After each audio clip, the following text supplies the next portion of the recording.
আর এবার রাজভবনে শপথ নিতে হবে উপনির্বাচনে জয়ী দুই তৃণমূল প্রার্থীকে।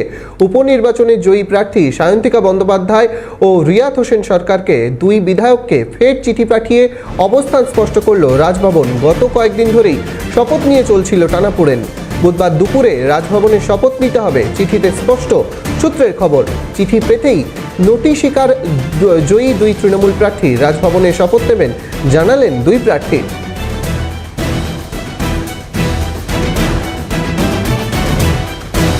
গত কয়েকদিন ধরেই শপথ নিয়ে যে বিষয়টি চলছিল, সেখানে আজ রাজভবন থেকে চিঠি গেল তাদের কাছে। উপনির্বাচনে জয়ী দুই তৃণমূল প্রার্থী, বরানগরের জয়ী তৃণমূল প্রার্থী সায়ন্তিকা বন্দ্যোপাধ্যায় এবং ভগবানগোলার জয়ী প্রার্থী রিয়াত হোসেন সরকার, তাদেরকে এবার শপথ নিতে হবে রাজভবনেই। এই প্রসঙ্গে কুণাল ঘোষ কি বলেছেন তৃণমূল নেতা, শোনাবো আপনাদের। অন্যায় কাজ করছেন, রাজভবনের ভূমিকার তীব্র নিন্দা করছি।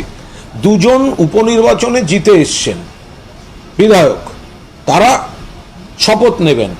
আমরা চিরকাল দেখে এসেছি সমস্ত অনুমোদনগুলোর পর তো বিধানসভায় স্পিকারই এই শপথ করিয়ে দিতে পারেন।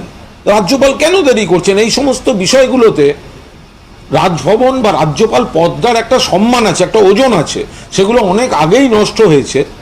এখন দুজন উপনির্বাচনে জিতে আসা বিধায়ককে রাজভবনে ডাকতে হবে, রাজভবনে করতে হবে, ভেবেছেনটা কি? এটা কি পৈতৃক জমিদারি নাকি? মহা মুশকিল দুজনকে এইভাবে জটিলতার মধ্যে ফেলে রাখার। আমরা তীব্র নিন্দা করছি রাজভবনের অ্যাটিটিউডের। কেন এটা হবে? অতীতে বহু আমাদের এখানে তো রয়েছে রেকর্ড, উপনির্বাচনে যারা জিতে এসেছেন স্পিকার সাহেব, মাননীয় অধ্যক্ষ শপথ বাক্য পাঠ করিয়ে দেবেন। রাজ্যপাল কি দেখাতে চান যে আমি একটা উপনির্বাচনে জিতে আসা বিধায়ক, তাদের আমি আটকে দিয়ে বা তাদের ডেকে এটাও আমি করাবো? কি ক্ষমতা দখলের লড়াই হচ্ছে নাকি? ক্ষমতা জাহির করা হচ্ছে নাকি? রাজভবনে শপথ নিতে হবে উপনির্বাচনে জয়ী দুই তৃণমূল প্রার্থীকে। আর এই বিষয়ে আরও বিস্তারিত জানবো, আমাদের প্রতিনিধি মণি ভট্টাচার্য রয়েছেন। মণি, এই বিষয়ে আরও কি জানতে পারছো? এই যে বরানগরের জয়ী তৃণমূল প্রার্থী সায়ন্তিকা বন্দ্যোপাধ্যায় এবং ভগবানগোলার রিয়াত হোসেন সরকার, এদের শপথ বাক্য পাঠ হতে এত দেরি এখনো পর্যন্ত।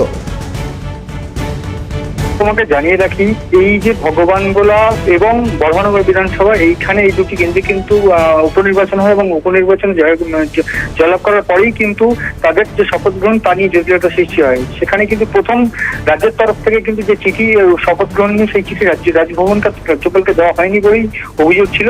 এবং রাজভবনে এই স্বাভাবিক নিয়ম অনুসারে কিন্তু রাজভবনে এদের এই যে জয়ী প্রার্থী তাদের শপথ গ্রহণ করা হবে বলে প্রাথমিকভাবে নিয়ম। কিন্তু যদিও এই নিয়ম না মেনেই স্পিকারের কাছে তারা চিঠি দেন এবং স্পিকার এই যে শপথ গ্রহণ আয়োজন করেন, তারপরে রীতিমতো কিন্তু রাজভবনের তরফে একটি চিঠি দিয়ে জানানো হয় যে এই যে গোটা শপথ গ্রহণ, সেই শপথ গ্রহণের কিন্তু একমাত্র অনুমতি রয়েছে রাজ্যপালের এবং এই রাজ্যপাল কিন্তু এটা যদি করতে পারেন।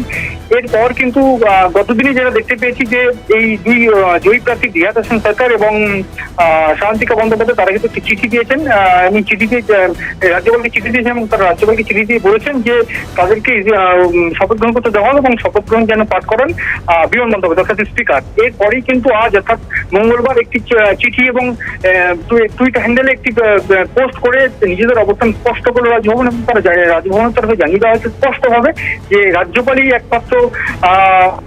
রাজ্যপালই কিন্তু একমাত্র শপথ গ্রহণ করাতে পারে এবং এই নিয়ম কিন্তু স্পষ্টভাবে বলা আছে।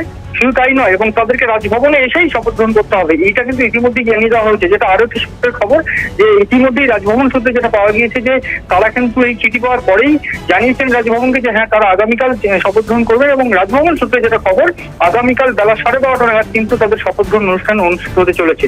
যেমনটা রাজভবন সূত্রে পাওয়া গিয়েছে যে আগামীকাল, আবার বলছি যে আগামীকাল কিন্তু বেলা 12:30 সময় তাদের কিন্তু শপথ গ্রহণ অনুষ্ঠান হতে চলেছে এবং যেটা কার্যত বলা চলে যে রীতিমতো রাজভবনের চাপের এবং রাজ্যপালের মধ্যে নথি স্বীকার করলেন এই দুই বিধায়ক। দেবান্ত, ধন্যবাদ মণি। গত কয়েকদিন ধরেই শপথ গ্রহণ অনুষ্ঠান নিয়ে চলছিল টানাপোড়েন। এবার উপনির্বাচনে জয়ী দুই তৃণমূলের বিধায়ককে চিঠি পাঠিয়ে রাজভবন তার অবস্থান স্পষ্ট করল এবং আমাদের প্রতিনিধি যেমনটা বলছিলেন, রাজ্যপালই তাদের শপথ বাক্য পাঠ করাবেন। উপনির্বাচনে জয়ী দুই প্রার্থী সায়ন্তিকা বন্দ্যোপাধ্যায় এবং ভগবানগোলার বিধায়ক রিয়াত হোসেন সরকারকে।